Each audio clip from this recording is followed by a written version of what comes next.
Dom Casmurro, de Machado de Assis. Capítulo 12. Na varanda. Parei na varanda, ia tonto, atordoado, as pernas bambas, o coração parecendo querer sair-me pela boca fora. Não me atrevia a descer a chácara, e passar ao quintal vizinho. Comecei a andar de um lado para outro, estacando para amparar-me, e andava outra vez e estacava. Vozes confusas repetiam o discurso do José Dias. Sempre juntos. Em segredinhos. Se eles pegam de namoro. Tijolos que pisei e repisei naquela tarde, colunas amareladas que me passastes à direita ou à esquerda, segundo eu ia ou vinha, em vós me ficou a melhor parte da crise, a sensação de um gozo novo, que me envolvia em mim mesmo, e logo me dispersava, e me trazia arrepios, e me derramava não sei que bálsamo interior. Às vezes dava por mim, sorrindo, um ar de riso de satisfação, que desmentia a abominação do meu pecado. E as vozes repetiam-se confusas. Em segredinhos. Sempre juntos. Se eles pegam de namoro. Um coqueiro, vendo-me inquieto e adivinhando a causa, murmurou de cima de si, que não era feio que os meninos de 15 anos andassem nos cantos com as meninas de 14, ao contrário, os adolescentes daquela idade não tinham outro ofício, nem os cantos outra utilidade. Era um coqueiro velho, e eu cria nos coqueiros velhos, mais ainda que nos velhos livros. Pássaros, borboletas, uma cigarra que ensaiava o estio, toda a gente viva do ar, era da mesma opinião. Com que então eu amava Capitu, e Capitu a mim. Realmente, andava cosido às saias dela, mas não me ocorria nada entre nós que fosse deveras secreto. Antes dela ir para o colégio, eram tudo travessuras de criança. Depois que saiu do colégio, é certo que não restabelecemos logo a antiga intimidade, mas esta voltou pouco a pouco, e no último ano era completa. Entretanto, a matéria das nossas conversações era a de sempre. Capitu chamava-me às vezes bonito, mocetão, uma flor. Outras pegava-me nas mãos para contar-me os dedos. E comecei a recordar esses e outros gestos e palavras, o prazer que sentia quando ela me passava a mão pelos cabelos, dizendo que os achava lindíssimos. Eu, sem fazer o mesmo aos dela, dizia que os dela eram muito mais lindos que os meus. Então Capitu abanava a cabeça com uma grande expressão de desengano e melancolia, tanto mais de espantar quanto que tinha os cabelos realmente admiráveis, mas eu retorquia chamando-lhe maluca.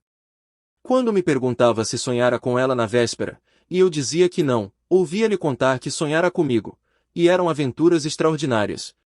Que subíamos ao Corcovado pelo ar, que dançávamos na lua, ou então que os anjos vinham perguntar-nos pelos nomes, a fim de os dar a outros anjos que acabavam de nascer. Em todos esses sonhos andávamos unidinhos. Os que eu tinha com ela não eram assim, apenas reproduziam a nossa familiaridade, e muita vez não passavam da simples repetição do dia, alguma frase, algum gesto. Também eu os contava. Capitu um dia notou a diferença, dizendo que os dela eram mais bonitos que os meus. Eu, depois de certa hesitação, disse-lhe que eram como a pessoa que sonhava. Fez-se cor de pitanga. Pois, francamente, só agora entendi a emoção que me davam essas e outras confidências. A emoção era doce e nova, mas a causa dela fugia-me, sem que eu a buscasse nem suspeitasse. Os silêncios dos últimos dias, que me não descobriam nada, agora os sentia como sinais de alguma coisa, e assim as meias palavras, as perguntas curiosas, as respostas vagas, os cuidados, o gosto de recordar a infância. Também adverti que era fenômeno recente acordar com o pensamento em Capitu, e escutá-la de memória, e estremecer quando lhe ouvia os passos. Se falava nela em minha casa, prestava mais atenção que dantes, e segundo era louvor ou crítica, assim me trazia gosto ou desgosto mais intensos que outrora, quando éramos somente companheiros de travessuras. Cheguei a pensar nela durante as missas daquele mês, com intervalos, é verdade, mas com exclusivismo também.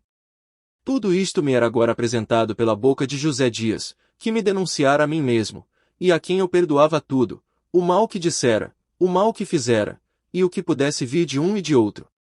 Naquele instante, a eterna verdade não valeria mais que ele, nem a eterna bondade, nem as demais virtudes eternas.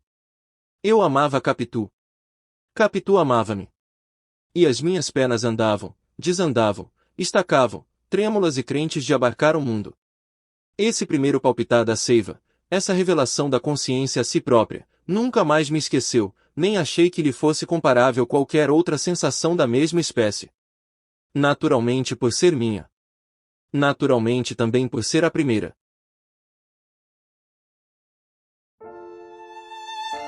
Continua no próximo capítulo.